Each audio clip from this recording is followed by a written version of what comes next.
Hi everyone, welcome back to another Oasis Quick Tip video. Today we are going to walk through how to set up two-factor authentication in O4. This is specifically for O4 web users for an extra security precaution to decrease the risk of unauthorized users. In order to enable two-factor, please make sure that you have correctly set up your account. There are a few ways that you can turn this feature on. The first example I'm going to show you is for an admin user to be able to go and turn it on for other users. So, all you have to do is log into Oasis, select the Oasis icon, and go down to Configuration.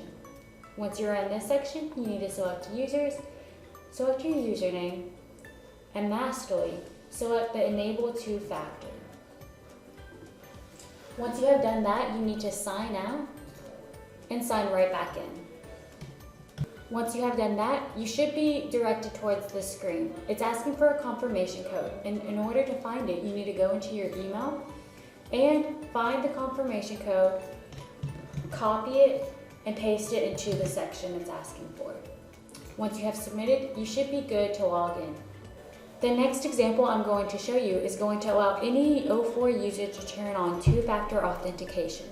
All you have to do is sign in, select the question mark, select Security Settings, and click this button to make sure it turns blue. Once you have turned two-factor authentication on, select Apply. And that's it. All you have to do is sign out, grab your code, and enter it back in every time you sign into Oasis. Thank you all for watching. If you have any further questions, please give us a call at 501-843-6750, or you can email us at support@oasissalessoftware.com.